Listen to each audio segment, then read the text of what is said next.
Scan that code now or call 0700-388-7277. Free TV, digital TV for free. Brought to you by MBC.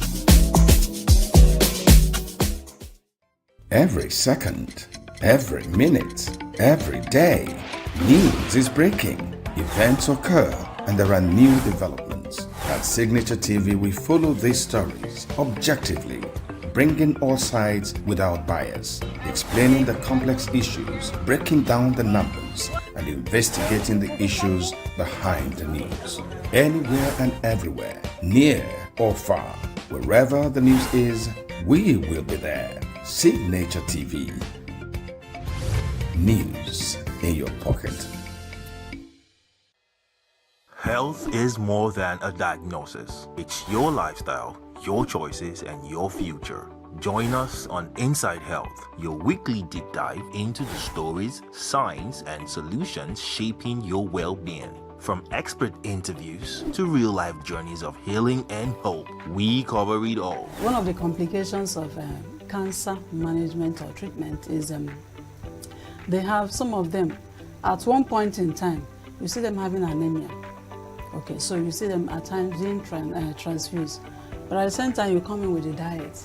Nutrition, mental health, innovations in medicine, fitness, and everyday wellness. Whether you're managing a condition, staying informed, or just living your best life, Inside Health is your trusted guide. I'm Tigiti Agorom, and I'll be with you every week on Inside Health, only on Signature TV. The leadership of the group told the Minister of Youth Development of a proposed summit which comes up in October to address the risk that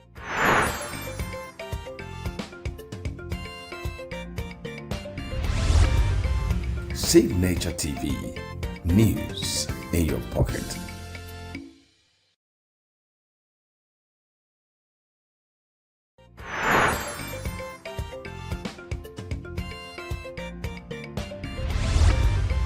Signature TV.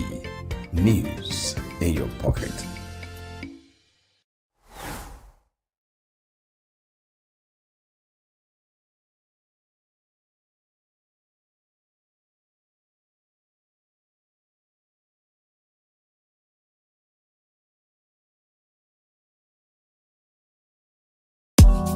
Tired of the snow?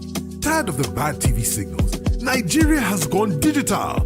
Introducing Free TV, the national platform for every Nigerian.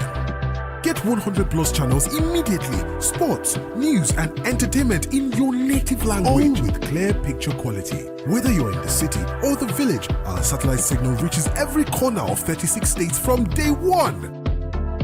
No monthly subscription, just a compatible decoder, and you are set. It's a national asset built for you.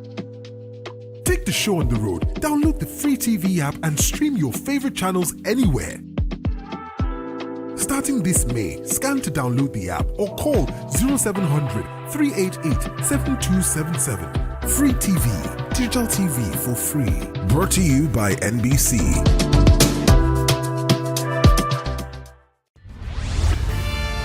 We are local.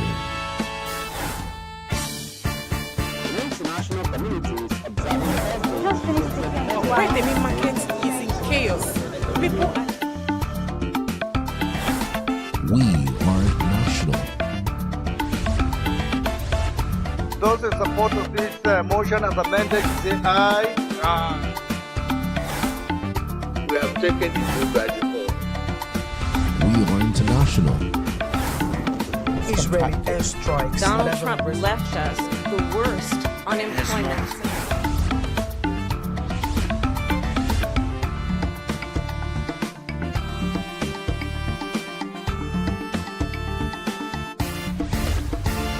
Signature TV, news in your pocket.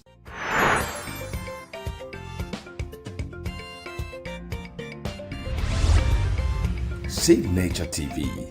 News in your pocket.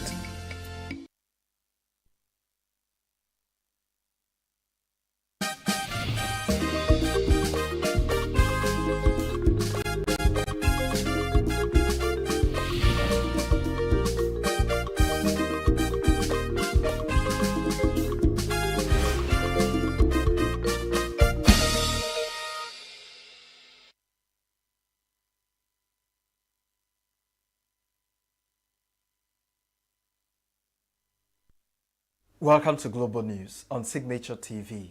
I am Christopher Lele. In the headlines, INEC releases timetable for ENUGU North senatorial by-election. NDC constitutes National Selection Committee for primaries. UK scientists developing Ebola vaccine that could be ready for trials in months. And AI used to fake evidence that ended Korean actor's career. Details in a moment. Every second, every minute, every day, news is breaking, events occur, and there are new developments. At Signature TV, we follow these stories objectively, bringing all sides without bias, explaining the complex issues, breaking down the numbers, and investigating the issues behind the news. Anywhere and everywhere, near or far, wherever the news is, we will be there. Signature TV. News in your pocket.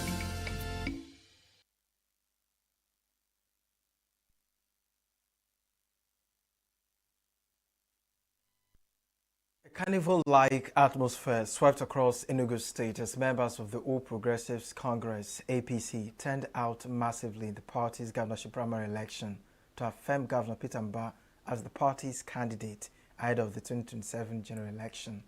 Governor Mbah, who emerged as the sole aspirant, described the exercise as a model of internal democracy and grassroots politics. Correspondent Chinemerem Ikebunam reports. Party faithfuls across the 260 wards of Enugu State participated in the APC governorship primary elections amid celebrations, solidarity songs, and widespread endorsement of Governor Peter Mbah's second-term bid. Thousands of APC members and supporters gathered at various wards across Enugu State on Thursday as the party conducted its governorship primary election. At Owo Ward in Nkana East local government area, Governor Peter Mbah was welcomed by enthusiastic supporters who turned out in large numbers to participate in the direct primary process. The atmosphere became electrifying as members of the ward overwhelmingly affirmed Governor Mbah's candidature with a resounding yes.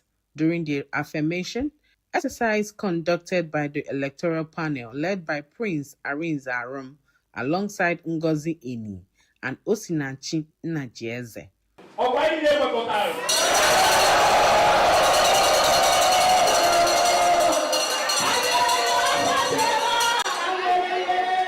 Party leaders described the governor's re-election bid as a reflection of confidence in his administration's performance over the past 3 years. No, I don't know what to do. Or whether the election for the first time. Or whether the election, even for governor, or whether the election. Or whether Addressing party faithful, Governor Peter Mbah described the direct primary election as peaceful, fruitful, and unique, noting that the process demonstrates the party's commitment to internal democracy and unity. He revealed that APC has successfully conducted primaries for the 24th State Assembly, constituencies without disputes or division among members. He further urged party members to remain united and focused ahead of the 2027 general elections, warning that division within political parties often weakens electoral strength before elections. When we go out there to cast our votes, we must be APC all through. APC for the president, APC for the Senate, APC for the House of Reps, APC for the House of Assembly, and APC for the governorship. It must be APC all through. And it's extremely important because what we are witnessing is not complete. It must be completed. The APC governorship primary election committee led by Dam Maliki Hausa collated results from across the state, which affirmed Governor Mba's emergence as the party governorship candidate. Political observers say peaceful conduct of the APC governorship primary in Enugu State may further strengthen the party's preparation ahead of the 2027 general election. From Owo Ward, Nkano East Local Government Area, Chinemere Mikebunam, Signature TV News. The Independent National Electoral Commission, INEC, has released the official timetable and guidelines for the forthcoming Enugu North Senatorial District by-election to fill the vacant seat created by the death of Senator Okezie. The Resident Electoral Commission in Enugu State says the exercise is necessary to fulfill the provisions of the Nigerian Constitution and Senate Declaration of the vacant position. Again, correspondent Chinemerem Ikebunam reports. The Independent National Electoral Commission, INEC, has released the official timetable and guidelines for the conduct of the by-election in the Enugu North Senatorial District, scheduled for June 20, 2026. The by-election became necessary following the death of Senator Okezie, who represented the senatorial districts in the National Assembly. The Enugu State Resident Electoral Commissioner, Chukwemeka Chukwu, while addressing newsmen in Enugu, urged political parties, candidates, and eligible voters to take note of the approved timetable and comply strictly with the electoral guidelines. Chukwu stated that the official notice of election was published on May 21, 2026, in accordance with the Section 26 of the Electoral Act, which requires that the notice is to be issued not less than 14 days before the election. We are here to inform you today that we will work in line with the Section 43 of Electoral Act. So it's of you to make sure that you submit all the required documents as stated in this media briefing. Last day for campaign by all political parties is on 18th of June, and the election day is of 20th of June. The Resident Electoral Commissioner emphasized that all nominations must be completed through the designated online portal, warning parties to ensure compliance with the process. The last day of submission of nomination forms by political parties has been fixed for June 9, while political campaigns are expected to commence officially on June 10. The Commission added that the submission of names of polling agents must be completed on or before June 11, ahead of the conduct of the election. Between 9 a.m.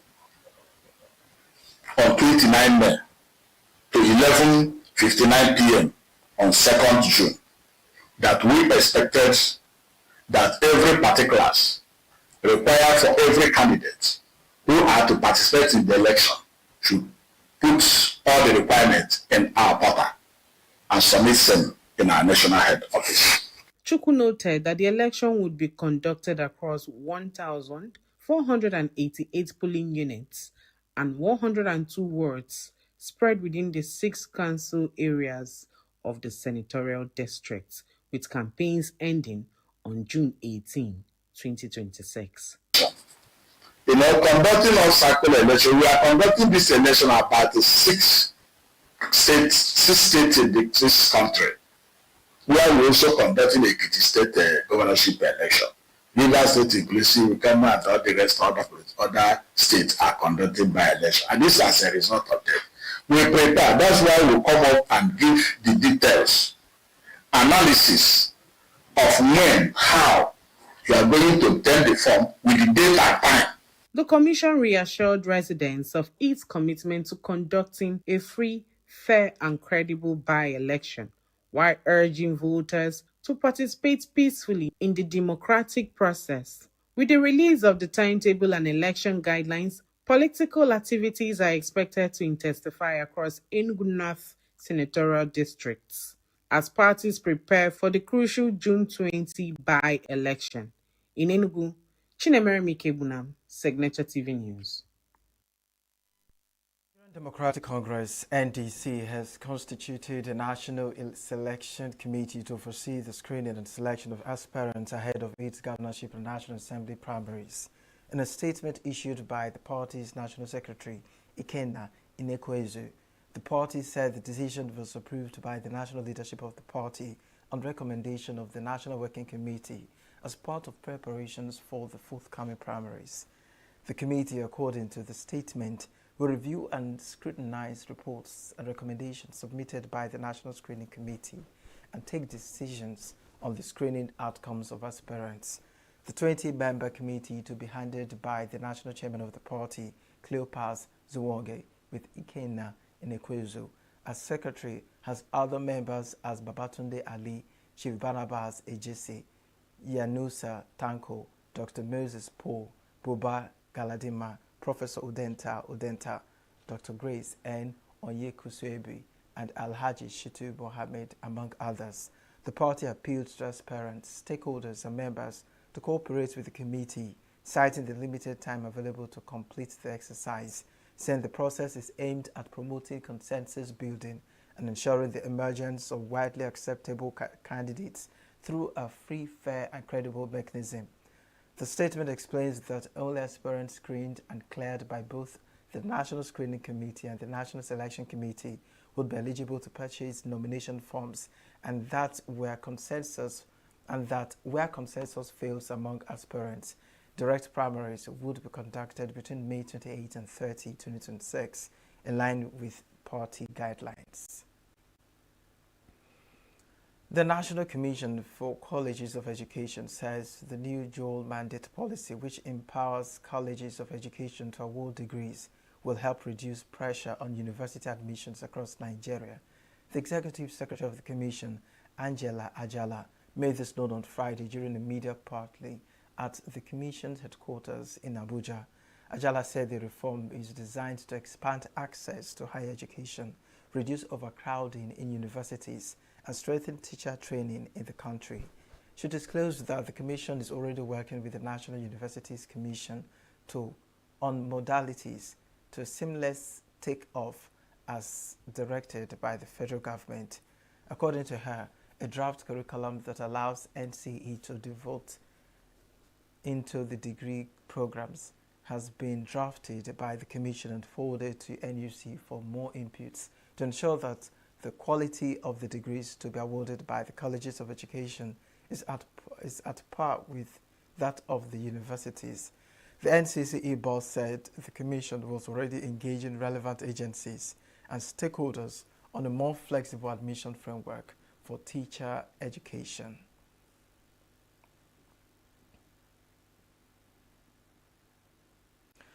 Still on education, the Academic Staff Union of Universities, ASU, has criticized the federal government over what it described as the haphazard implementation of the renegotiated agreement on Earned Academic Allowances, EAA.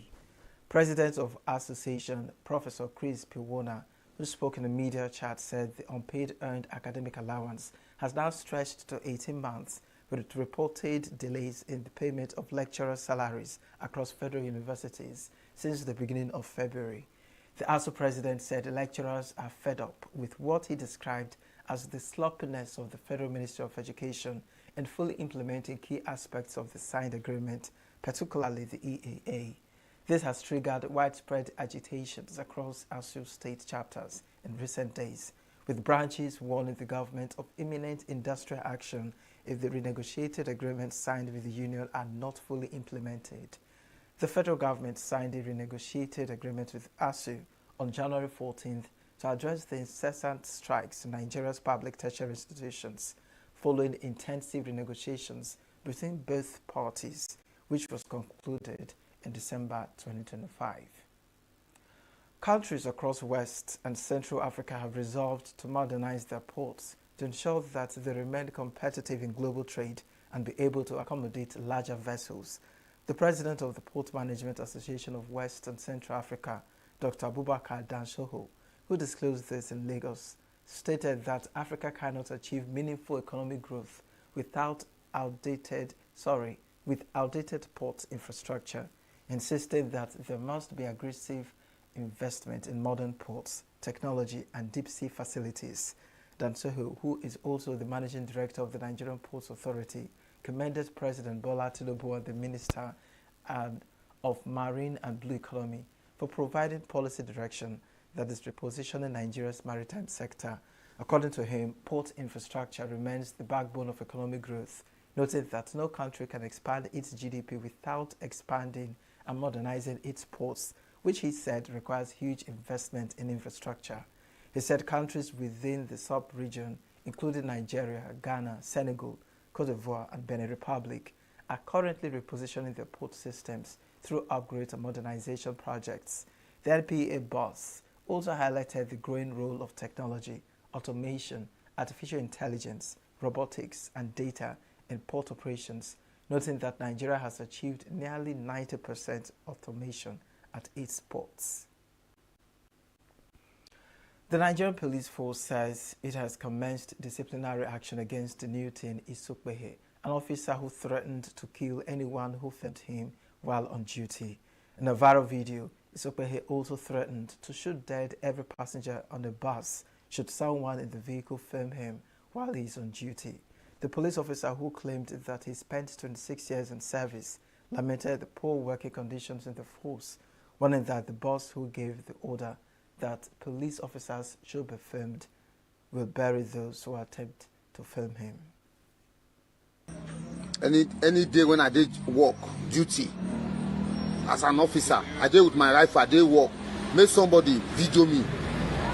Make that oga, when he give an order, someone at the video us, he go do your burial for you, he go bury you, now he go bury you. The numbers of how many una be gonna go keep away. Now you go bury una. Allah. They burn anybody where. Video me when I'm on duty. Performing my lawful duty in Nigerian government, in Nigerian police for 26 years, they will suffer. They suffer every time, every day suffer. Uniform, and not buy nothing, not do for, not give us, not do anything. No accountability for us, for any life. Who died to even not be this one, the IG when just come new now. Begin they try to amend things. They help people. Look at people when their papa don't die since how many years. Who they this IG enter now? Begin give them their insurance, give them their benefit. Just they walk, monkey they walk, babu they chop. In a statement, the force public relations officer Anthony Placid said Isokwehe, an assistant superintendent of police, has been summoned to the Anambra Police Headquarters, where disciplinary procedures have commenced.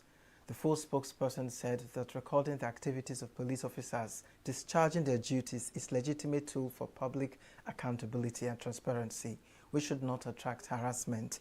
The Anambra State Police Command also confirmed that the officer is currently at the Anambra State Police Command Headquarters in Oka for immediate disciplinary procedures, and that the outcome of the disciplinary process will be made public in due course. The Deputy Commissioner of Police in charge of Finance and Administration, Ngozi Ezeabata, who briefed the press on behalf of the command, charged officers of the command to remain professional, emotional, balanced, and respectful in the discharge of their duties. Gentlemen of the press, the Anambra State Police Command wishes to formally address the public concerning a viral video currently circulating on social media in which a police officer was seen threatening violence and engaging in conduct unbecoming of a member of the Nigerian police. Following a prompt review of the video, the command immediately identified and arrested the officer involved. The officer is an assistant superintendent of police, ASP Newton Isohad, serving in the command. In line with the disciplinary standards and ethical code of the Nigerian police, internal disciplinary proceedings have since been activated against the officer. As part of the ongoing investigation, the officer has also been subjected to a drug test to aid the command in establishing all surrounding circumstances and ensuring a thorough and transparent process. The United States has sanctioned a senior Tanzanian police official over allegations linked to the torture and sexual assault of East African rights activists Boniface Wangi and Agatha Atuhaire last year. In a statement, U.S. Secretary of State Marco Rubio said the State Department had designated Faustin Jackson Mafuele based on credible information that he was involved in gross violations of human rights.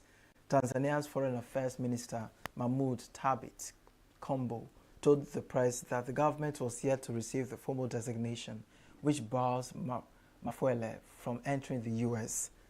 The sanctions come amid growing scrutiny of Tanzania's human rights record, with U.S. lawmakers calling for tougher action. The two activists had traveled to Tanzania to observe the trial of opposition leader Tundu Lissu last May, when they were detained and later released, with Kenyan Mwangwa saying he was held for several days alongside Uganda's Atuhaire. Mwangwa alleged that he was stripped naked, hung upside down, beaten on his feet and sexually assaulted in detention, while Atuhaire also said she was raped during her detention in Tanzania. Tanzania police at the time dismissed the torture allegations, describing the activists' accounts as opinions and hearsay. A court in Turkey has annulled the 2023 leadership election of the main opposition Republican People's Party, CHP, in a sharp escalation against the country's embattled opposition. This is the latest in a string of moves targeting Turkey's oldest political faction that won a huge victory over President Recep Tayyip, ruling AK Party in the 2024 local elections and has been rising in the polls. The ruling on Thursday overturned the result of a leadership election that brought in current party head Oxar Oxel, with the court naming the party's former chair, Kemal Kılıçdaroğlu, who lost the election to Oxel as interim leader. The case was seen as a test of Turkey's shaky balance between democracy and increasingly centralized power, and the ruling may throw the opposition into further disarray and possible infighting and further boost Erdogan's chances of extending his more than 2 decades rule. The CHP rejected the ruling as an attempted coup, while the government has denied the allegation, describing the judgment as renewal of Turks' faith in the rule of law.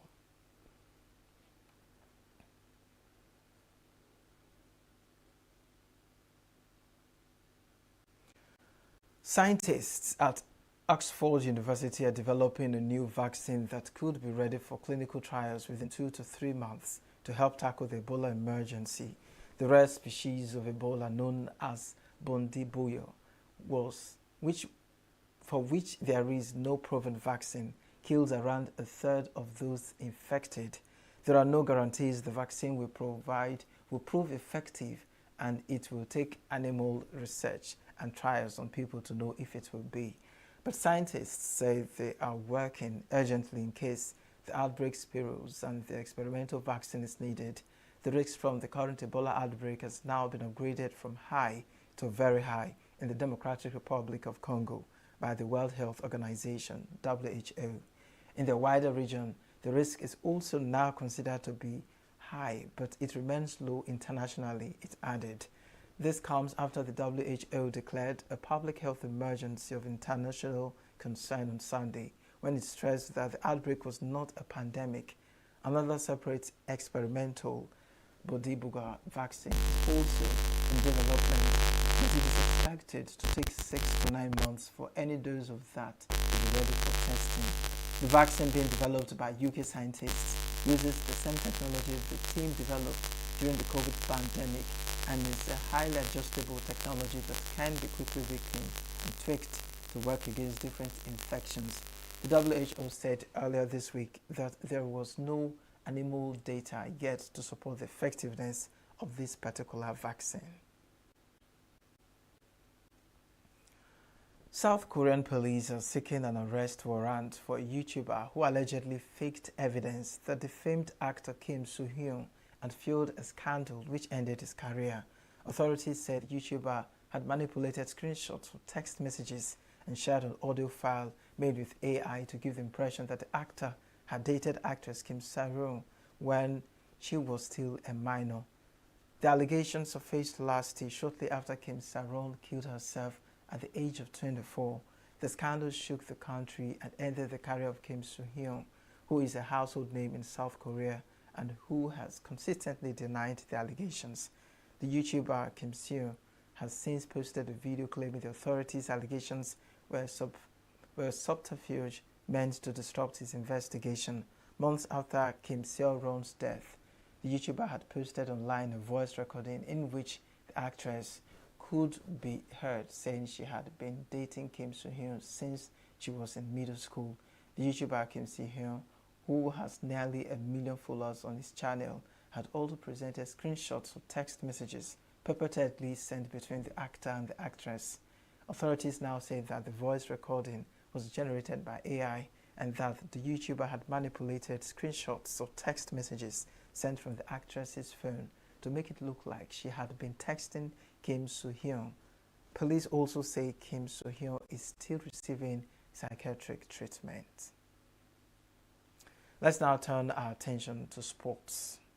Eric Chell has strengthened his squad for the upcoming Unity Cup in London with the addition of 2 players as preparations intensify for the international tournament. The Super Eagles coach had earlier announced the 27-man squad for the competition but has now included Collins Iraso and Tijani Al-Amin in the team ahead of departure to England. Saul, who played for KRC Genk, returns to the national team after previously featuring in friendly matches against Iran and Jordan in March. His inclusion provides additional attacking options on the wings as Chell continues to assess his squad ahead of future international assignments. Defender Tijani Al-Amin, currently with Shooting Stars Sports Club, receives his maiden senior national team invitation following a series of impressive performances in the Nigerian Premier Football League. Jamaica Football Federation has announced a 24-man squad for the 2026 Unity Cup as preparations intensify for the 4-nation tournament in London. The Reggae Boys squad was confirmed in a statement released on the Federation's official X account ahead of the semi-final clash against India. Jamaica will face India national football team in the second semi-final May 27 at the Valley, home of Charlton Athletic FC. The fixture comes a day after the opening semi-final between Nigeria national football team and Zimbabwe national football team. In tennis, Yannick Sinner will face French wildcard Clement Tabor in the first round of the French Open, which starts on Sunday, May 24, seeking a clinch to career Grand Slam. Sinner was runner-up in last year's final, losing an epic contest to Spain's Carlos Alcaraz, the longest French Open final on record. The Italian won Australian and US Open titles in 2024 and Wimbledon in 2025, adding a second Australian title in 2025 too, leaving Roland Garros and his final Grand Slam to conquer. In swimming, several of the world's best swimmers were in action in the premier events Thursday evening in Sacramento, Calif, at the latest stop of USA Swimming's Pro Swim Series. Olympic gold medalist Tori Husk was racing in the 100 butterfly, coming from behind to win her second event of the meet, and later in the session, she emerged victorious with a come-from-behind effort in the 200 freestyle. Tori Husk has earned 2 wins in 2 tries in Sacramento thanks to her 100 butterfly triumph. Husk finished in 57 minutes 46 seconds to win by a half second. That's Sport News on Signature TV. I am Chris. And that's our news for you today. I am Christopher Lele. Thank you for watching.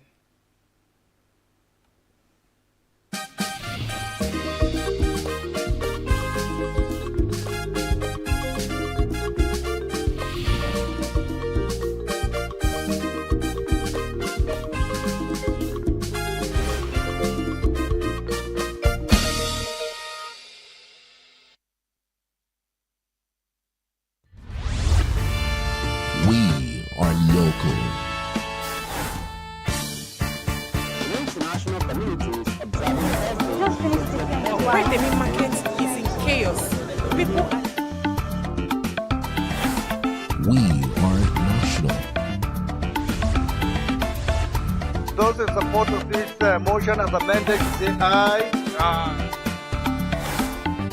We have taken the vote by default. We are international. Israeli airstrikes. Donald Trump left us the worst unemployment.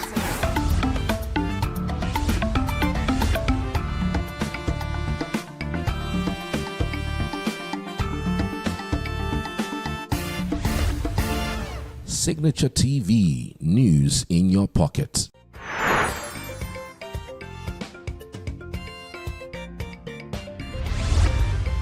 Signature TV, news in your pocket.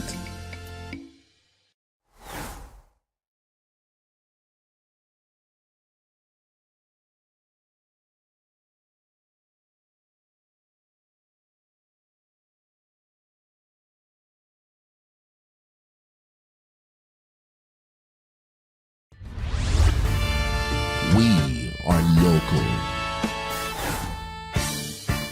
The international community is observing every Just finished the Why the main market is in chaos. People are We are national.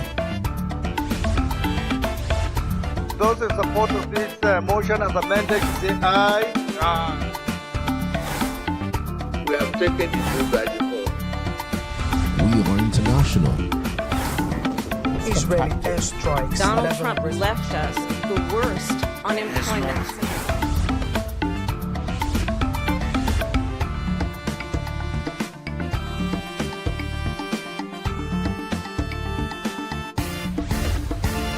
Signature TV, news in your pocket.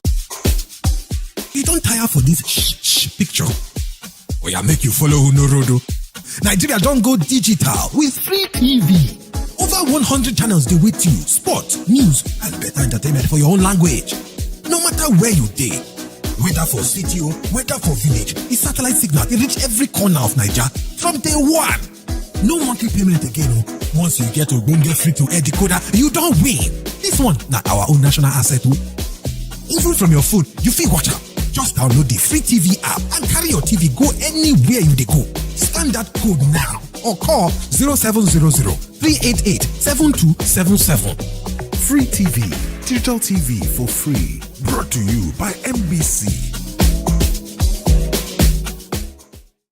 Every second, every minute, every day, news is breaking. Events occur and there are new developments. At Signature TV, we follow these stories objectively, bringing all sides without bias, explaining the complex issues, breaking down the numbers, and investigating the issues behind the news. Anywhere and everywhere, near or far, wherever the news is, we will be there. Signature TV. News in your pocket. Health is more than a diagnosis. It's your lifestyle, your choices, and your future. Join us on Inside Health, your weekly deep dive into the stories, science, and solutions shaping your well-being. From expert interviews to real-life journeys of healing and hope, we cover it all. One of the complications of cancer management or treatment is they have some of them at one point in time, you see them having anemia. Okay, so you see them at times being transfused. But at the same time, you come in with a diet. Nutrition, mental health, innovations in medicine, fitness, and everyday wellness. Whether you're managing a condition, staying informed, or just living your best life, Inside Health is your trusted guide. I'm Chigichi Agorom, and I'll be with you every week on Inside Health, only on Signature TV. The leadership of the group told the Minister of Youth Development of a proposed summit which comes up in October to address the risk that insecurity now exposes the Nigerian youth to. Comrade James Ezema, who led delegation, provided more insight into the purpose and reasons for the summit. We are here today with a sense of urgency, conviction, and deep commitment to present a national intervention we believe is both timely and necessary. Across Nigeria today, young people, particularly young women, face unprecedented challenges to their safety and well-being. Cases of abduction, gender-based violence, trafficking, and other forms of exploitation continue to rise at an alarming rate. Spaces that should be centers of learning, empowerment, and opportunity. Our hotels, campuses, the public spaces have in many cases become zones of risk and fear. This summit will unfold in 3 integrated phases. A national inaugural summit in Abuja, bringing together security agencies, government institutions, civil society, and youth leaders. State-level campaigns across 36 states and the FCT in collaboration with ministries such as yours and local stakeholders, and a campus outreach program targeting no fewer than 185 tertiary institutions nationwide within 3 years. The minister said the ministry will work together with the Not Too Young to Perform for success of the summit and the implementation of the proposed National Youth Safety Initiative. I love the aim and objective of the structure of it, which includes the leadership development. I so much value the leadership development, the youth inclusions, and also governance policy making, mentorship, and all of that. One recommendation: you have a deputy directors here, you have a TA here, they will sit with you. The meeting does not end here. Yes, agenda is here. And you have you have 1 May. So it tells you that your program is good. We will try. But with those 2 people, they will be on me, working, about to see that probably I'm going to be there. We have do every necessary thing, then from there, we take it up. The minister, who praised the initiative of the group, said the proposal aligns with the ministry's broader youth development agenda and its effort to ensure synergy with existing government programs on youth and security. Thank you very much. God bless you. God will continue to be with you. Like I always said, we are ready to partner with everybody that have an idea. I only believe in the idea. I don't believe in what we called or should I say that I believe in the research to bring up the ideas. I don't believe in all this talk. A long time they've been telling us that they have a roadmap. Bring the roadmap, let us hit the road. So if you are not hitting the road, I will run away from you. But if you want to hit the road, I'm available. The courtship visit concluded on a note of optimism, with both parties expressing a firm commitment to work together in safeguarding the lives and future of young Nigerians. In Abuja, Nasiru Usman for Signature TV.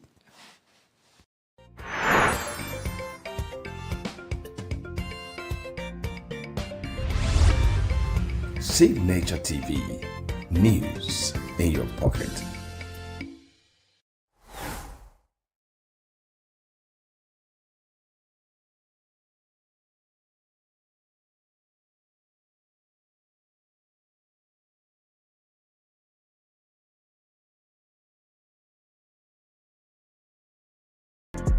Get plugged into the heartbeat of entertainment on The Hub, your ultimate show on eVibes. From trending stories and social media drama to top charting music, must-watch movies and exciting moments from the world of arts, we've got it all. Join us for unmissable conversations with your favorite entertainment personalities, plus fun segments every week. I should try harder, so... Okay, I don't know that one. Outfit of the day. Oh, I don't do that. That's some Gen Z stuff. Oh, now you say it's a Gen Z stuff. It's everything you love about entertainment, served fresh every week at 1 p.m. with weekend repeats just in case you missed it. The Hub's on eVibes, where the vibes never stop. Only on Signature TV.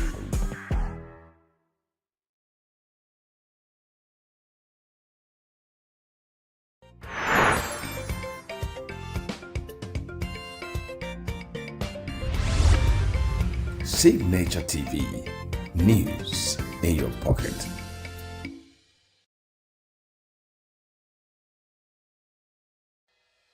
Health is more than a diagnosis. It's your lifestyle, your choices, and your future. Join us on Inside Health, your weekly deep dive into the stories, science, and solutions shaping your well-being. From expert interviews to real-life journeys of healing and hope, we cover it all. One of the complications of cancer management or treatment is They have some of them, at one point in time, you see them having anemia. Okay, so you see them at times being transfused. But at the same time, you come in with a diet. Nutrition, mental health, innovations in medicine, fitness, and everyday wellness. Whether you're managing a condition, staying informed, or just living your best life, Inside Health is your trusted guide. I'm Chigichi Agorom, and I'll be with you every week on Inside Health, only on Signature TV.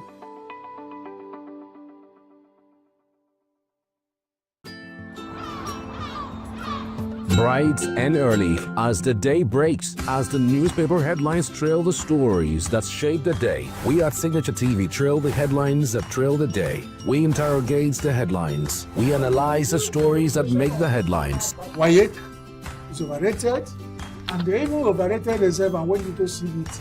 They are insensitive of some Nigerian children who have never had what they call CBT. With passion and emotion, we drive the conversation to change a narrative. Let nobody be deceived by Nigerian high level of performing in agriculture export. We are still where we are. Newspaper review on Signature TV every morning on Signature Morning, weekdays, and Signature New Day, weekends. Newspaper review on Signature TV. We do not just review the headlines, we make the headlines relevant to our daily lives.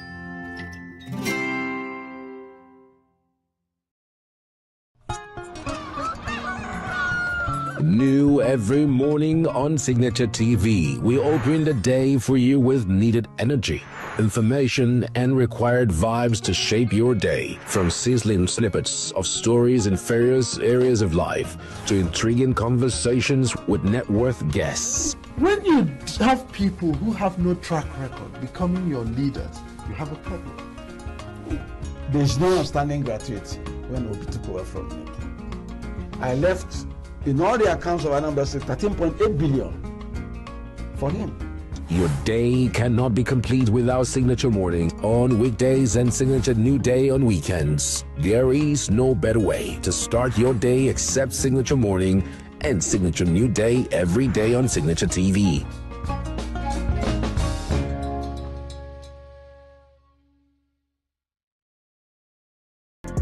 Get plugged into the heartbeat of entertainment on The Hub, your ultimate show on e-vibes. From trending stories and social media drama to top charting music, must-watch movies and exciting moments from the world of arts, we've got it all. Join us for unmissable conversations with your favorite entertainment personalities, plus fun segments every week. So I should try harder. So Okay, I don't know that one. outfit of the day. Oh, I don't do that.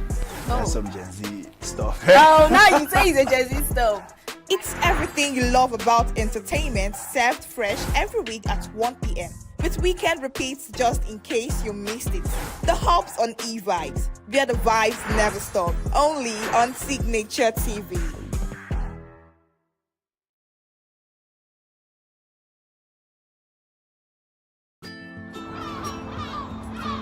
Bright and early as the day breaks, as the newspaper headlines trail the stories that shape the day. We at Signature TV trail the headlines that trail the day. We interrogate the headlines. We analyze the stories that make the headlines. WAEC is overrated, and they even overrated themselves and went into CBT. They are insensitive of some Nigerian children who have never had what they call CBT. With passion and emotion, we drive the conversation to change a narrative. Let nobody be deceived by Nigerian high level of performing in agriculture export. We are still where we are. Newspaper review on Signature TV every morning on Signature Morning, weekdays, and Signature New Day, weekends. Newspaper review on Signature TV. We do not just review the headlines, we make the headlines relevant to our daily lives.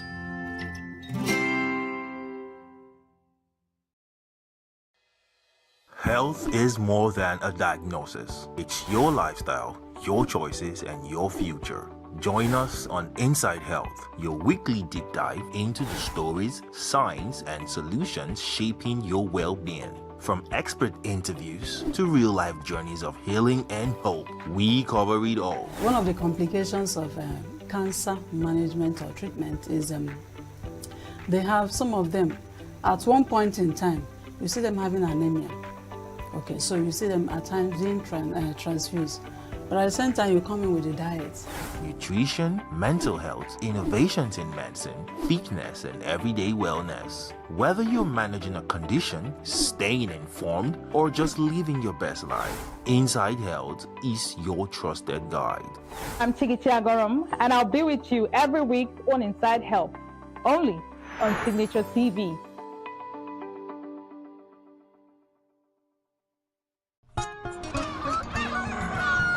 New every morning on Signature TV, we open the day for you with needed energy, information, and required vibes to shape your day. From sizzling snippets of stories in various areas of life to intriguing conversations with net worth guests. When you have people who have no track record becoming your leaders, you have a problem.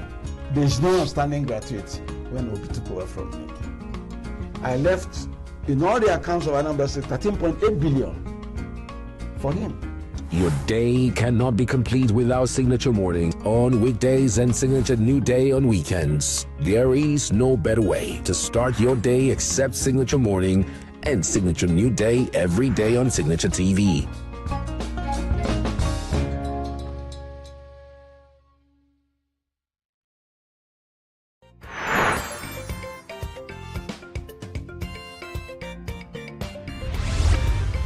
Signature TV, news in your pocket.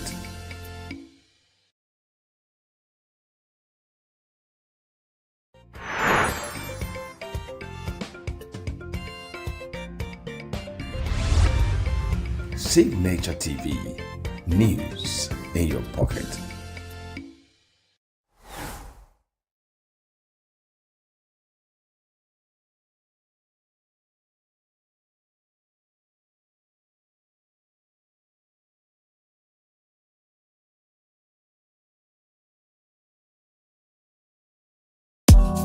Tired of the snow? Tired of the bad TV signals? Nigeria has gone digital. Introducing Free TV, the national platform for every Nigerian. Get 100 plus channels immediately. Sports, news, and entertainment in your native language. All with clear picture quality. Whether you're in the city or the village, our satellite signal reaches every corner of 36 states from day one. No monthly subscription, just a compatible decoder and you are set. It's a national asset built for you. Take the show on the road, download the Free TV app and stream your favorite channels anywhere. Starting this May, scan to download the app or call 0700 388 7277. Free TV, digital TV for free. Brought to you by NBC.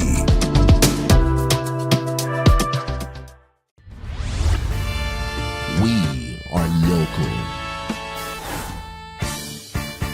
International communities observing Why the main market is in chaos. People We are national. Those in support of this motion as amended say aye. We have taken it by default. We are international. Israeli airstrikes. Donald Trump left us the worst unemployment.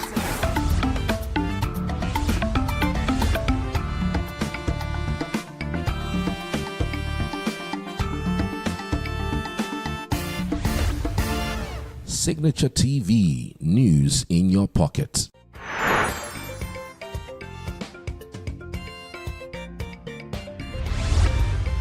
Signature TV, news in your pocket.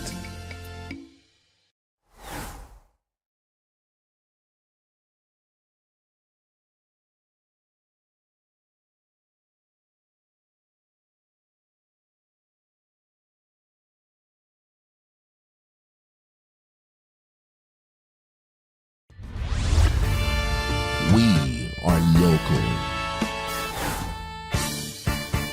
international communities observing why the main market is in chaos.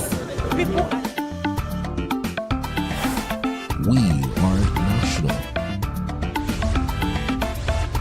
Those in support of this motion as amended say aye.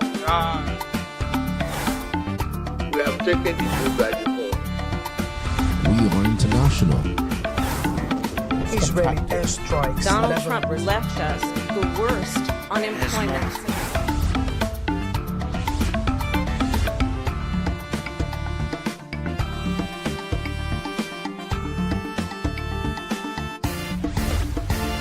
Signature TV, news in your pocket. You don't tire for this picture? Oh yeah, make you follow Unorodo. Nigeria don't go digital with free TV. Over 100 channels they with you. Sport, news, and better entertainment for your own language. No matter where you dey, whether for city or whether for village, the satellite signal they reach every corner of Nigeria from day one. No monthly payment again. Once you get Ogbonge free to air decoder, you don't win. This one, now our own national asset. Even from your phone, you feel watch out. Just download the free TV app and carry your TV go anywhere you dey go. Scan that code now or call 0700-388-7277. Free TV, digital TV for free. Brought to you by MBC. Every second, every minute, every day, news is breaking. Events occur and there are new developments. At Signature TV, we follow these stories objectively, bringing all sides without bias, explaining the complex issues, breaking down the numbers, and investigating the issues behind the news. Anywhere and everywhere, near or far, wherever the news is, we will be there. Signature TV. News in your pocket. Health is more than a diagnosis. It's your lifestyle, your choices, and your future. Join us on Inside Health, your weekly deep dive into the stories, science, and solutions shaping your well-being. From expert interviews to real-life journeys of healing and hope, we cover it all. One of the complications of cancer management or treatment is they have some of them at one point in time, you see them having anemia. Okay, so you see them at times being transfused. But at the same time, you come in with a diet. Nutrition, mental health, innovations in medicine, fitness, and everyday wellness. Whether you're managing a condition, staying informed, or just living your best life, Inside Health is your trusted guide. I'm Tigiti Agorom, and I'll be with you every week on Inside Health, only on Signature TV. The leadership of the group told the Minister of Youth Development of a proposed summit which comes up in October to address the risk that insecurity now exposes the Nigerian youth to. Comrade James Ezema, who led delegation, provided more insight into the purpose and reasons for the summit. We are here today with a sense of urgency, conviction, and deep commitment to present a national intervention we believe is both timely and necessary. Across Nigeria today, young people, particularly young women, face unprecedented challenges to their safety and well-being. Cases of abduction, gender-based violence, trafficking, and other forms of exploitation continue to rise at an alarming rate. Spaces that should be centers of learning, empowerment, and opportunity. Our hotels, campuses, the public spaces have in many cases become zones of risk and fear. This summit will unfold in 3 integrated phases. A national inaugural summit in Abuja, bringing together security agencies, government institutions, civil society, and youth leaders. State-level campaigns across 36 states and the FCT in collaboration with ministries such as yours and local stakeholders, and a campus outreach program targeting no fewer than 185 tertiary institutions nationwide within 3 years. The minister said the ministry will work together with the Not Too Young to Perform for success of the summit and the implementation of the proposed National Youth Safety Initiative. I love the aim and objective of the structure of it, which includes the leadership development. I so much value the leadership development. the youth inclusions and also governance policy making, mentorship and all of that. One recommendation: you have a deputy directors here, you have a TA here. They will sit with you. The meeting does not end here. Yes, agenda is here. And you have you have 1 May. So it tells you that your program is good. We will try. But with those 2 people, they will be on me, working, about to see that probably are going to be there. We have do every necessary thing, then from there, we take it up. The minister, who praised the initiative of the group, said the proposal aligns with the ministry's broader youth development agenda and its effort to ensure synergy with existing government programs on youth and security. Thank you very much. God bless you. God will continue to be with you. Like I always said, you are ready to partner with everybody that have an idea.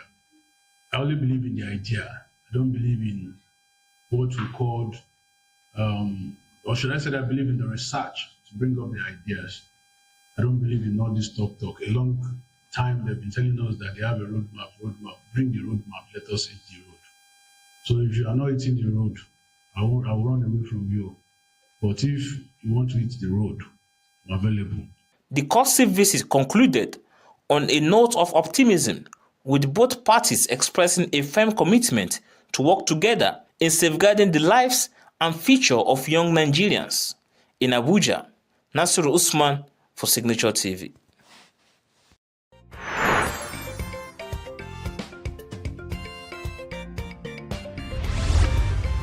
Signature TV, news in your pocket.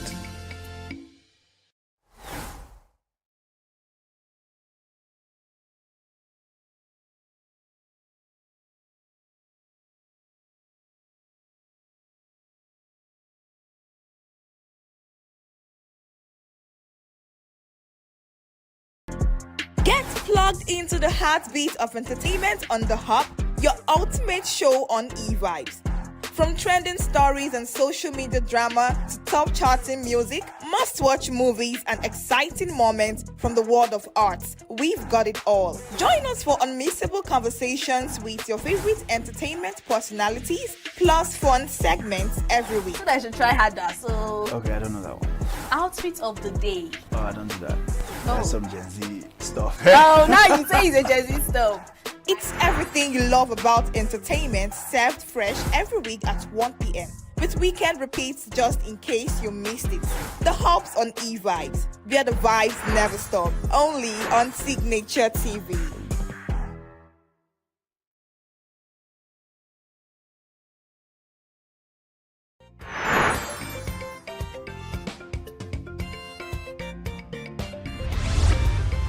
Signature TV, news in your pocket.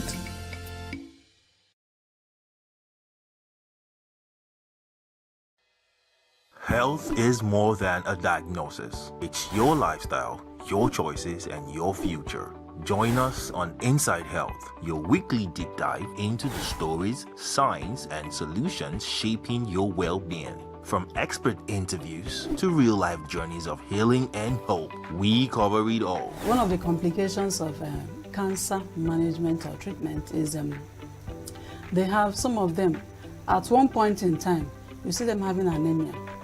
Okay, so you see them at times being transfused. But at the same time, you come in with a diet. Nutrition, mental health, innovations in medicine, fitness, and everyday wellness. Whether you're managing a condition, staying informed, or just living your best life, Inside Health is your trusted guide. I'm Tigiti Agorom, and I'll be with you every week on Inside Health, only on Signature TV.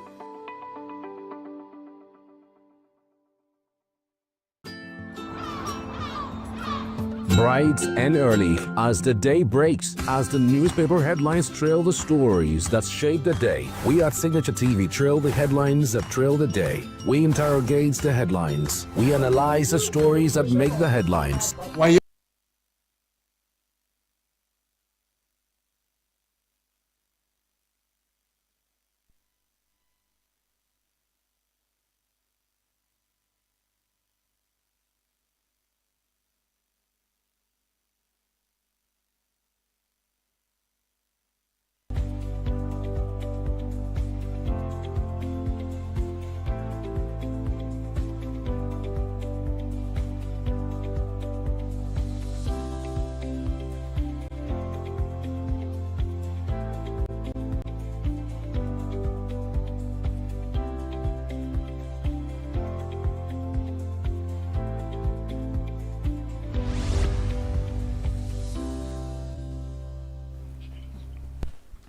Hello, good morning. Welcome to New Day on Signature Television. My name is Christopher Lele.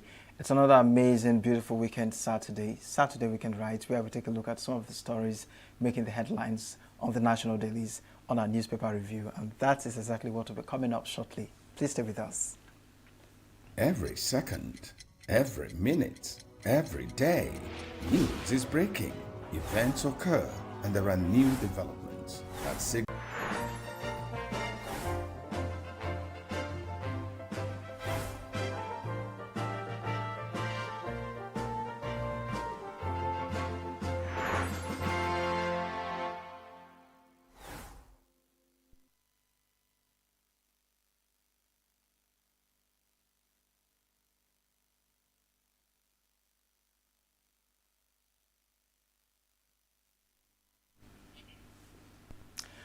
All right, this is the newspaper review segment where we take a look at some of the stories making the round on the national dailies. And the first paper we shall be looking at this morning is the Guardian newspaper. The Guardian newspaper, the first story, the major story of the Guardian newspaper, APC House of Consolidation or Disintegration. That is the major story there. And then another story here says, Lagos records 61.52% success and WASE pays 1.4 billion naira WAEC fees for 45,598 students. You can find that on page 36 to get more details on that. Governor Mbah showcases scorecard, declares readiness to do more. All right, away from that, Supreme Court affirms acquittal General Otiki. You can find that on page 36 as well. Ogun strengthens measures against infrastructure vandals amid renewed electricity drive. Rada says unveils plan to empower 100,000 residents through monthly cash transfer. All right, how seniority question deepened Nigeria's 1966 crisis. Go on speaking there, says Ujoko, driven by personal ambition. All of that you can find on page 2 of the Guardian newspaper. And finally, even some NADECO members wanted me to stay longer. All right, okay, that's it on the Guardian newspaper weekend. The Guardian weekend. Let's take a look at the Saturday Independent newspaper. On the Saturday Independent, Oyo 2027 APC primary, Ali doubles electoral momentum, shatters expectations. 2027, despite dissenting voices, Tinubu will secure APC ticket. Akume speaking there. And another story here says, Oyo school kidnap. Government silence raises concerns on readiness to tackle growing insecurity. Government silence raises concerns on readiness to tackle growing insecurity. I never planned it to end this way. Teacher confesses over death of 16-year-old WAEC candidate. NYC at 53. Its contribution to nation's growth unimaginable. Coordinator speaking there. NYC at 53. Its contribution to nation's growth unimaginable. Coordinator speaking there. ASU braces for fresh crisis with government. Rider says demands immediate implementation of unresolved financial obligations. You can find that on page 4 of the Independent newspaper. The Nollywood caucus system made many actors. Toyoshe Adesoyo speaking there. And finally, Timi Frank raises fresh alarm over El-Rufai's health safety. You can find that on page 4. All of these stories you can find on Saturday Independent. All right, we'll take a look at the Saturday Tribune. On the Saturday Tribune, Salah, Muslims groan as price of ram hits roof.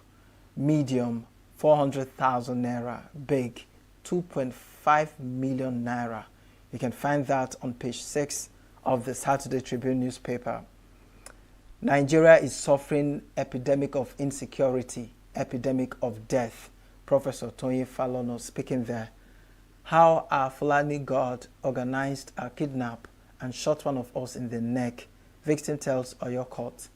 How our Fulani God organized a kidnap and shot one of us in the neck. Victim tells Oyo Court. A very sad one, if you ask me.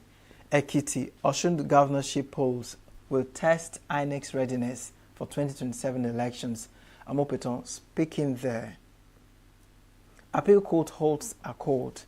ADC, 3 other parties, the registration suit. Adjourns case till 27 October. You can find that on page 6.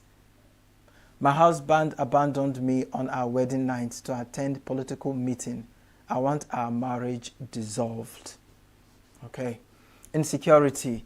Oyo government suspends school excursions, field trips, inter-school sports. The writer says, slain teacher buried in Ogbomosho. All right, that's just about it on the Saturday Tribune. Let's take a look at Saturday Vanguard. On the Saturday Vanguard, Yoruba land no longer safe. 10 terrorists. I take that again. Yoruba land no longer safe. Terrorists cells spreading. Find that on page 10 of Saturday Vanguard. Gani Adams I have capacity to end kidnapping in Southwest. All right. 2027 presidency, 12 contenders, dark horses, Tinubu's job. That is on page 13. And then APC primaries, more hisses than chairs as fraud, fury, Tate process. Memories, how I confronted Joe Gaba on his plot to overthrow me. Gawan speaking there. Still on the Saturday Vanguard. From abundance to scarcity. From abundance to scarcity. How climate change is hurting Nigerian farmers. Teacher confesses to stage kidnap leading to death of WAEC candidate. Teacher confesses to staged kidnap leading to death of WAEC candidate. Scandal on Spotlight.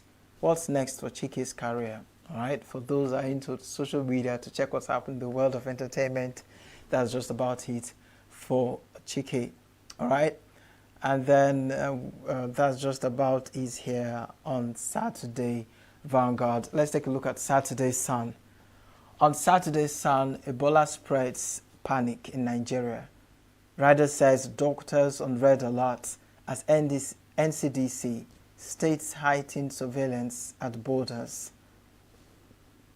Lagos rakes in 2.6 trillion naira revenue, hits 1.87 trillion naira internally generated revenue in 1 year. Days to Salah Ram markets. Days to Salah Ram markets await buyers. And the writer says traders bemoans low patronage as prospective customers lament productive costs. Okay. Church usher to die by hanging for killing girlfriend. I take that again. Church usher to die by hanging for killing girlfriend. I wasted ransom collected from my victim's dad on sports betting.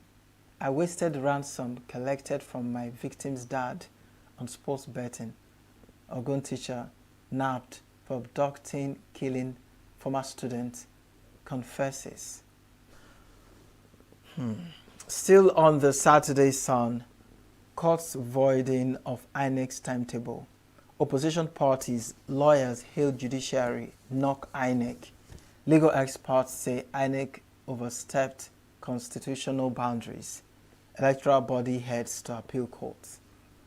I'm tired of playing good girl roles. Linda Suleiman speaking there. Right, that's just about it on the Saturday Sun. Let's take a look at the Saturday Punch. Oyo schools kidnapped, terrorists open talks, give condition. Teachers, pupils abandon classes. Family buries shot teacher. Beheaded teacher, childless, despite 10 years marriage. That's coming from family. I drugged whilst a candidate, spent ransom on sports betting. Ogun teacher speaking there. U.S. orders green card applicants to apply from home countries. Why I wanted to buy my coffin, Dele Odule speaking there. Bandits killed my husband, left me with burden of raising 5 children. Imo widow. My family almost became homeless after coup. Go on speaking there. Resignation gamble backfires for ex-minister Adelabu Tuga Akali. All right, that's just about it on the stories, going on the paper this morning. We have with us right here the Oracle himself, Mr. Maduka. Good morning and welcome to New Day. Good morning, Chris. What I keep seeing on the papers, yes, a different kidnap, killing, atrocities happening, teachers now spearheading, deaths and attack in schools. Is it just about poverty, or just the high rate of crime and people going scot-free? When the nation has lost its humanity, you begin to get at several of these kind of satanic stories, right? That's what I call them.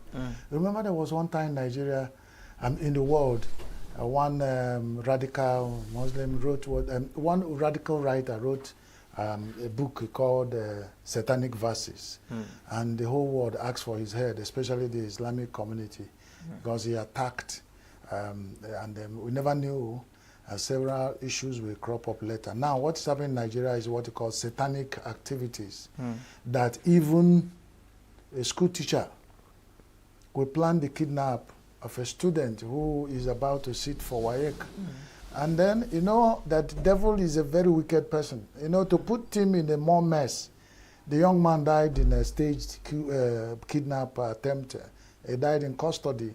I wonder what kind of feeling and psychological, state that he will find himself with people around him. In Africa, we live a life of you and extended nuclear relations, acquaintances. We are linked. Now, when this issue has come up, so the point, you will say is hardship and hunger. You will say is loss of humanity, and the leadership of the nation are even involved in that insensitivity. They hardly regard humanity as anything again. We count death in numbers. It does not touch us again that even people in a home front can arrange for kidnap of the father, mother, children just to survive. You find that any country at that level need to rethink and look back, and otherwise you will find that this process has a tendency to destroy everything. Now, nobody is safe. And apart from crying about people who have declared that they are bandits and terrorists, those are the ones we are looking at. Now we have bandits and terrorists in different disguise living with us in our environment. And that is another thing that brings a lot of worry to our mind. I don't know, but each time I end up, because I still believe in God Almighty, I still give it to God to find a way, whichever way God deemed necessary, to visit Nigeria and find a way of making us to become human He made us to be. Because we are losing it. We are becoming living devils for ourselves. And no community will stay with themselves being devil, and they become survival of the fittest in the state of nature, where whoever gets, it's like one of my friends says, the way it's moving now, whoever pulls the trigger first gets the other man down, and wait for who will pull the trigger for him to go. So we keep eliminating ourselves like this, and the politicians did not see it as something they will go back and think about. I don't know who is going to elect them when most of the electorates are dead. Are going by day, every day. Look at the number. Look at, since the last 2 years, we were sitting on this desk talking about living Nigerian newspaper. If you pull it back and put the numbers, not the numbers the newspaper reported, not the one that the government, you will imagine that when we keep saying Nigerians over 240 million, I said it once, that the insecurity and all other allied issues that are decimating Nigeria may have made Nigeria to be less than 100 million. It sounds funny. You never can tell. You never can tell. But that's it. So let the people who are interested in statistics check how many Nigerians are dying of hardship hunger. How many of them are dying of banditry and terror? How many of them are dying of insecurities in their homes? Violence, sexual related, STBV or whatever they call it, where wife and husband will fight. One will stab the other to death, the other one, and then they will go and kill the husband, and then the children will become. Then imagine a situation where you find yourself in these people that kidnap, this large bulk of Nigerians kidnapped, with even children of less than 2 years and all. Within that, seeing people beheaded and killed like animals. What will they become in the future? There was one time in Anambra State that this Bakassi used Bakassi, that extrajudicial killing, to fight insecurity and stealing and thief, that kind of thing that was predominant, violent crimes. And there were those people in their display, they would cut human head, use it to play football, and the one professor was telling me, the children that watch this will grow up to become worse.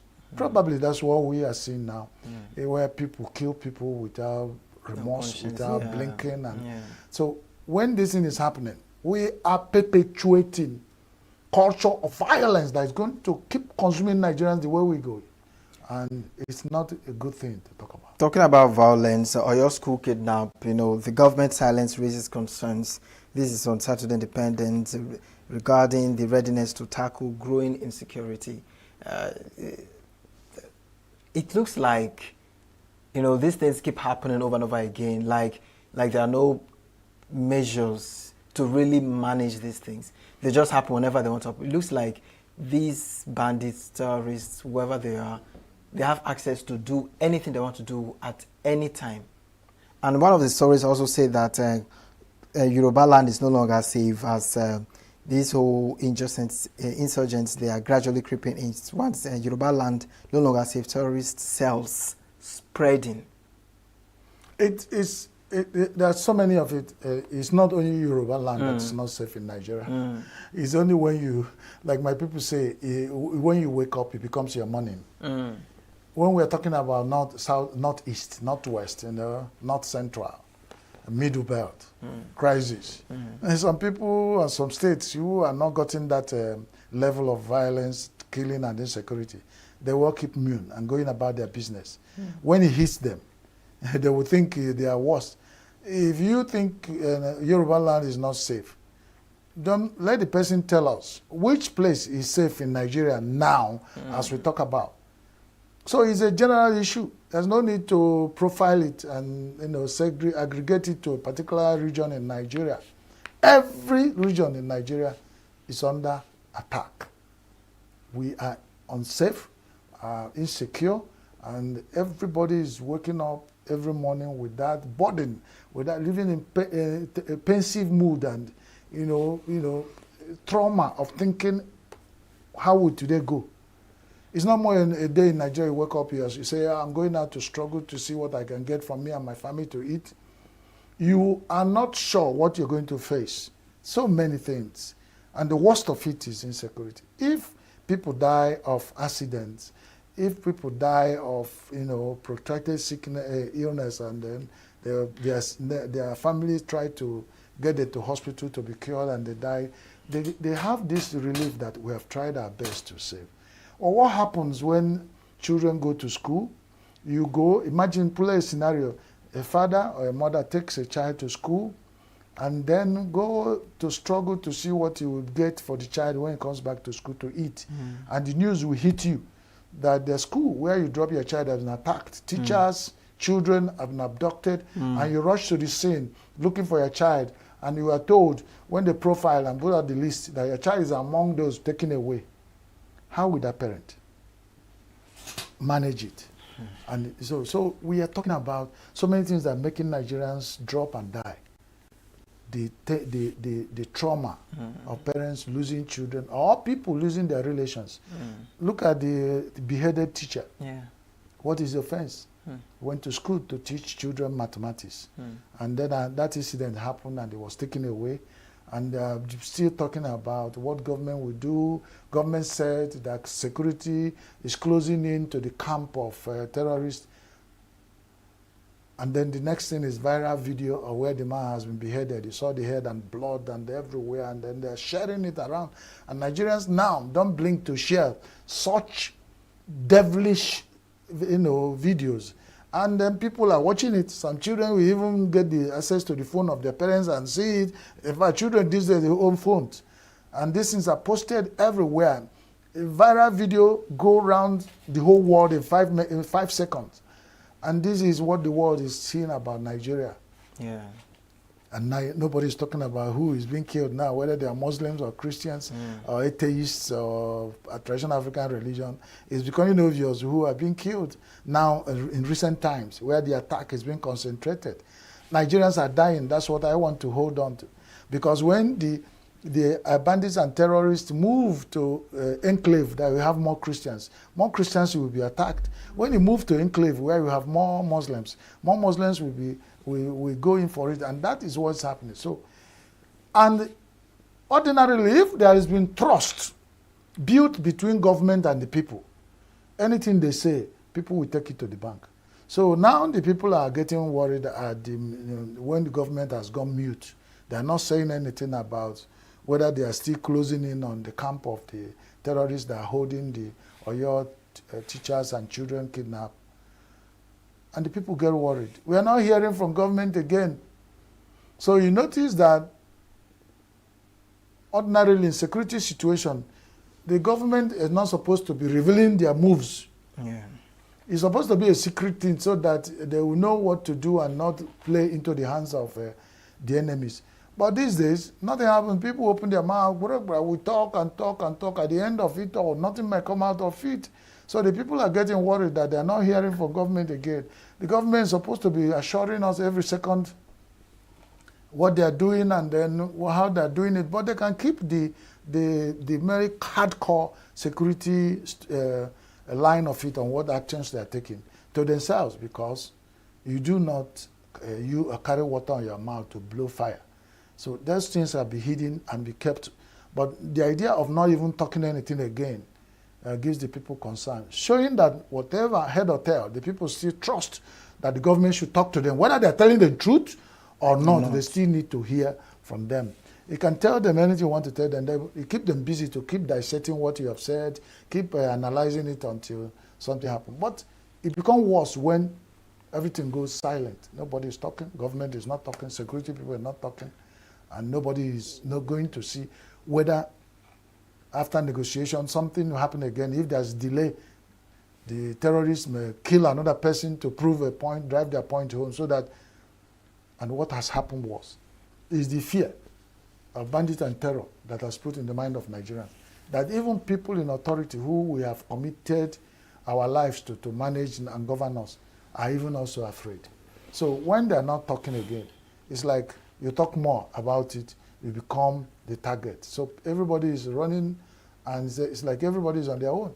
Like what happened, the section of Nigeria where things happen is Oyo. And we have that saying in Nigeria when they say OYO, which is Oyo, on your own. So we don't want to believe that they are on their own. We are with them in prayers, and the government, I am sure, must be doing something secretly to make sure that persecution shouldn't be coming second time, repeating itself over and over and over until we are gone. Remember, that any community that is just going this way we are going, and we are not taking very hardcore strategy and planning to curb it, we just go into extinction. Okay. I wish it's not going to be our fate in Nigeria. Let's go into politics now. Appeal court halts are called. ADC and 3 other parties, the registration suit adjourns case till 27th of October. Yeah. Before then, let me talk about the court getting into planning activities for. A lot of people, I will tell you this, maybe it's not going to be off air because we're talking is in line with what we're discussing.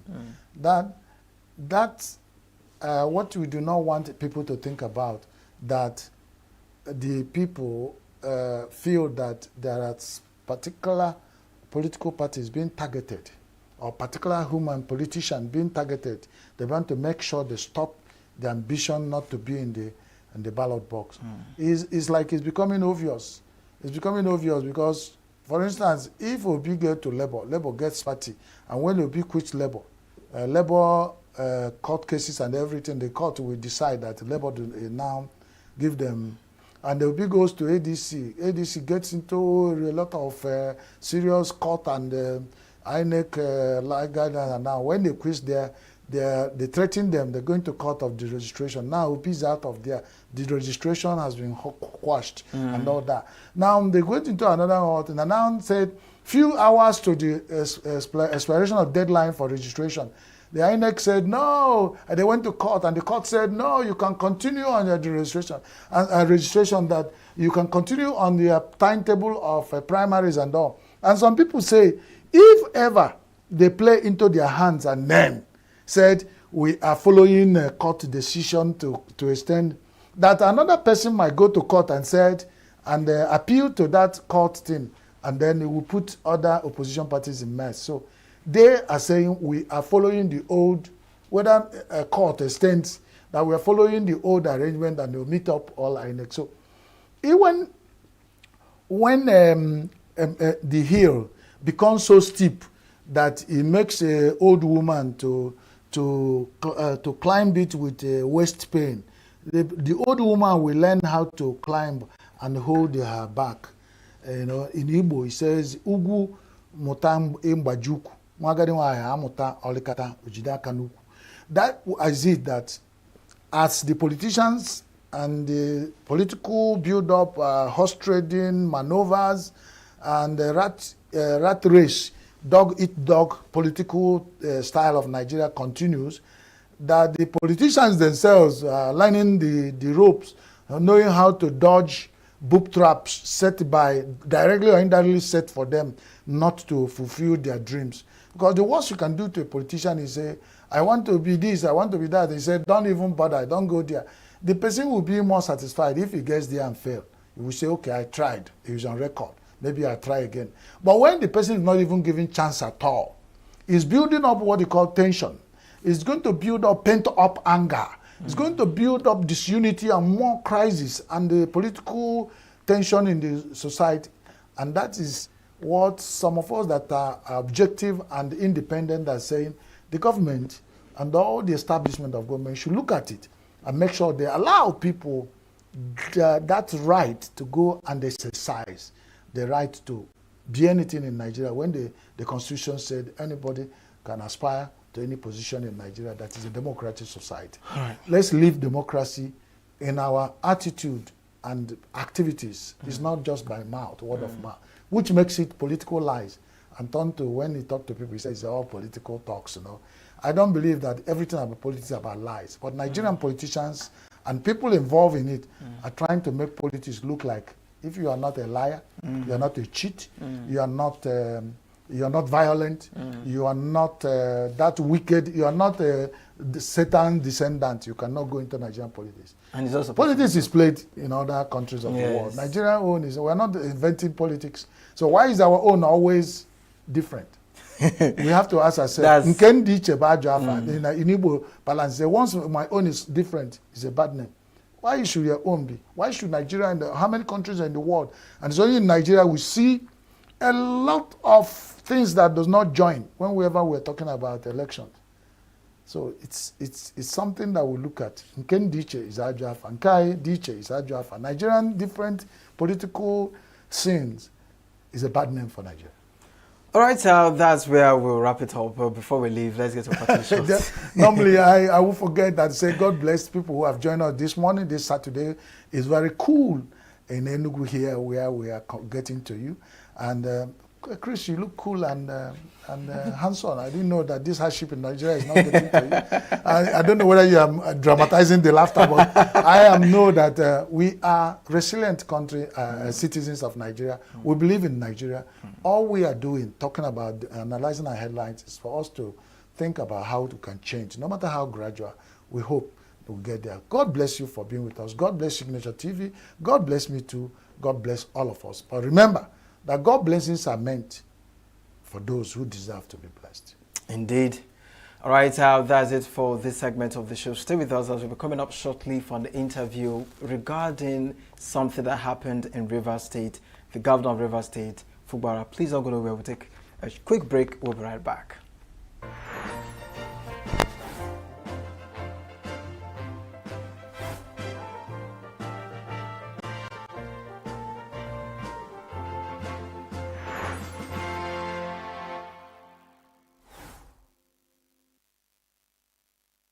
Popular Nigerian hype man Real MC Fish has accused his ex-wife, actress Anita Joseph, of infidelity involving several influential men. MC Fish made the claim while reacting to the ongoing marital controversy involving media personality Frank Edoho and his wife Sandra Edoho. Frank had earlier accused Sandra of cheating on him with singer Chike. In response, Sandra also alleged that Frank was involved with several female celebrities, with both parties reportedly sharing evidence to support the accusation. Commenting on the situation, MC Fish advised men against tolerating infidelity in relationships. He further claimed that his marriage to Anita Joseph ended after he allegedly discovered she had been involved with multiple men, whose identities, according to him, would surprise many Nigerians if reviewed. If I decide to even mention, the whole country will first stay on pause first. Like everybody will first pause.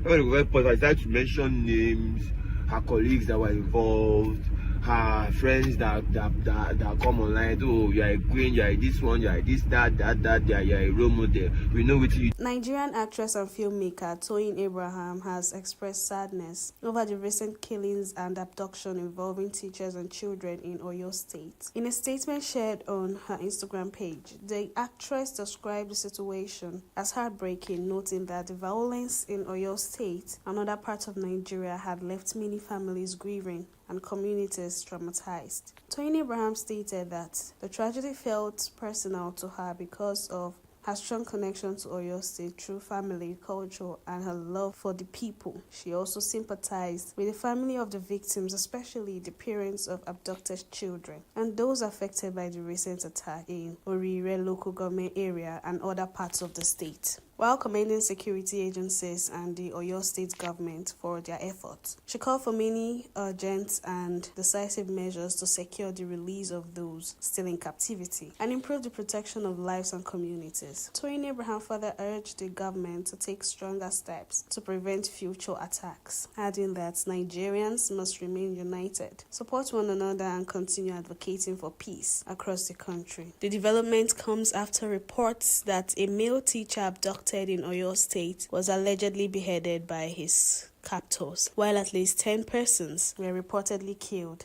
in separate attacks in Oyo State and Katsina State. Similarly, Laide Olabanji Ace, Nollywood actor and CEO of Liban Films International, has criticized the administration of President Bola Tinubu over what he described as the government's failure to protect the lives and property of Nigerians. The filmmaker reacted to the worsening insecurity across the country, particularly the recent killing of a teacher who was reportedly beheaded in Oyo State, as well as the continuous attack and killings by bandits in Plateau State. Olabanji questioned the government's commitment to the welfare and safety of citizens, lamenting the persistent bloodshed and what he described as the administration's lack of urgency and responsiveness to the security crisis. In a video shared on his Instagram page, the actor expressed frustration. Olabanji questioned the government's commitment to the welfare and safety of citizens, lamenting the persistent bloodshed and what he described as the administration's lack of urgency and responsiveness to the security crisis. In a video shared on his Instagram page, the actor expressed frustration over the rising number of deaths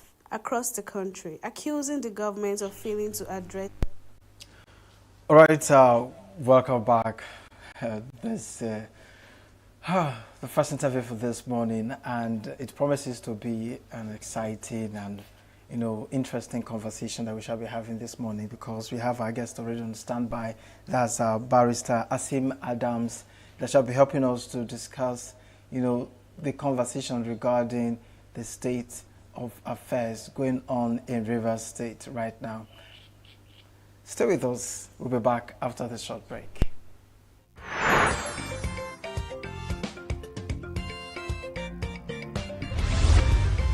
Signature TV, news in your pocket.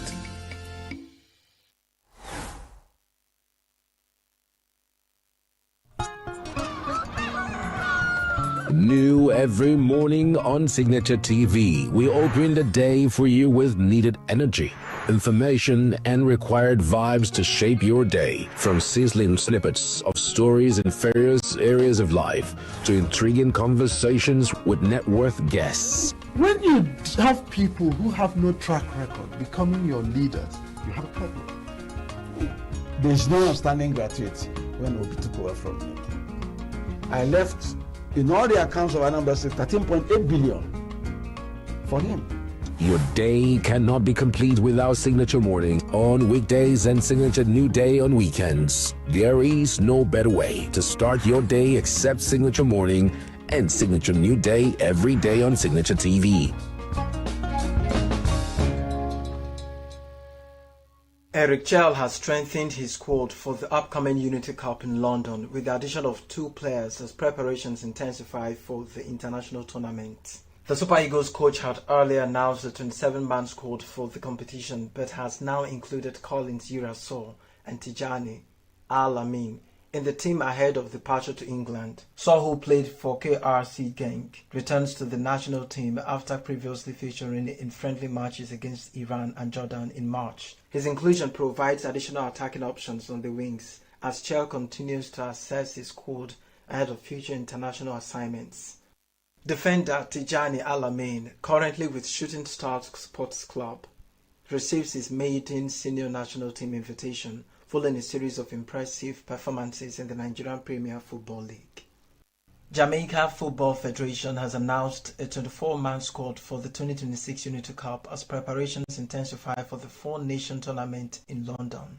The Reggae Boys squad was confirmed in a statement released on the Federation's official X account ahead of the semi-final clash against India. Jamaica will face India national football team in the second semi-final May 27 at the Valley, home of Charlton Athletic FC.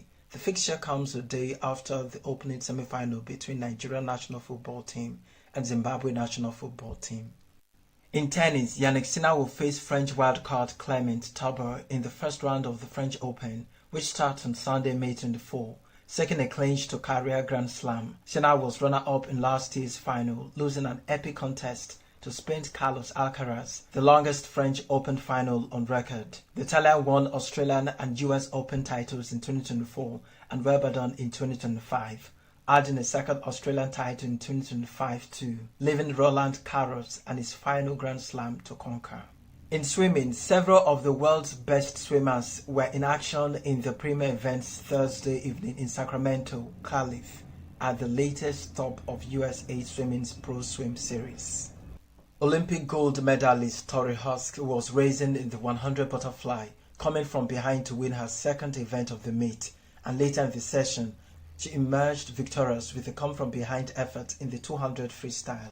Tori Husk has earned 2 wins in 2 tries in Sacramento thanks to her 100 butterfly triumph. Husk finished in 57 minutes 46 seconds to win by a half second. That's Sport News on Signature TV. I am Christopher Lele.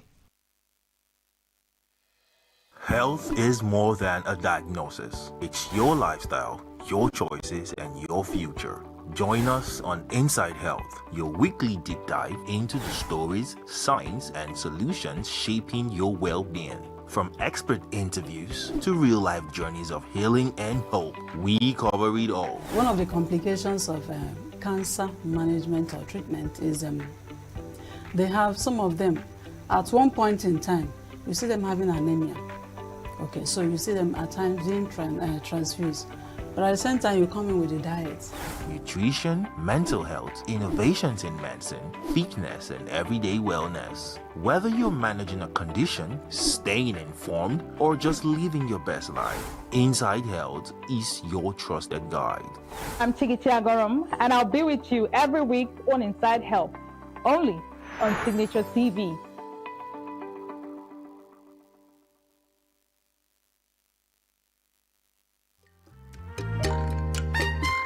The way we see the world shapes the way we change it. Gender isn't just a checkbox, it's a lens. One that helps us understand the world more deeply and act more fairly. Gender Perspectives, a program for those ready to see more, do more, and be more. Designed to challenge assumptions, ignite conversations, and build inclusive solutions across every sector of society. We are not, fighting the men. We are not saying we are equal in terms of rights. We're only asking they should recognize our existence. Join us on Gender Perspectives, showing every Saturday by 4 p.m. Repeat every Wednesdays by 5 p.m. and Thursdays by 3 p.m. Change begins with perspective. Let's widen yours. Brain Builders Youth Development Initiative in Abuja has launched a report on technology, artificial intelligence, and civic engagement in Africa, revealing that Nigeria hosts more than 80 of the nearly 300 civic technology platforms identified across Africa. Programs Director of Brain Builders Youth Development Initiative, Halima Olufade, said despite Nigeria's leadership in civic technology, most platforms still have limited use of artificial intelligence tools. The report also revealed that only 49 of the civic technology products surveyed across Africa were genuinely AI-driven, according to the organization. Mobile phones, SMS, and USSD platforms remain the most accessible civic engagement tools for millions of Africans without reliable internet access. Nigeria and across Africa. We write your AI digital strategies with citizens at the center. Stop treating technology as an end in itself. Name the structural problems that limit participation, such as inequality, exclusion, distrust, weak institutions, and address them directly. To civic technology developers, design for the citizens you actually have, not the citizens you wish you had. Build for SMS and USSD as deliberately as you build for the web. Localize. The most beautiful dashboard is worthless if it cannot reach the people whose life it is meant to improve. To donors and development partners, fund the unfashionable work. Digital literacy programs do not photograph as well as launch events. Policy advocacy moves more slowly than product development. But without these foundations, civic technology stays a parade of pilots that never scale. Invest in the boring work that makes the exciting work possible. Director of the Nigeria Youth Futures Fund, Dr. Elizabeth Douglas, said Nigeria's recent global recognition in digital governance shows the country's growing role in promoting transparency and citizen partnership through technology. She, however, called for stronger government partnership with young innovators and civic technology organizations. All the promise of technology in civic life, government engagement with youth-led innovation remains too often episodic, limited to consultations rather than co-creation, to applause rather than active partnership. If these two OGP awards mean anything, they must mean that Nigeria is now ready to go further. Sustainable nation building cannot happen without government choosing deliberately and consistently to partner with its citizens, in this case, especially with young people and the organizations that serve them, not just as beneficiaries to be managed, but as architects of the future that we all say we want. That means resourcing youth-led civic technology. It means embedding youth organizations in policy design from the onset, not after decisions have already been made. It means treating Nigeria's Open Government Partnership National Action Plan as a living accountability instrument, one with real traceable commitments attached to it. The framework exists. What is required now is the political will to fully inhabit it.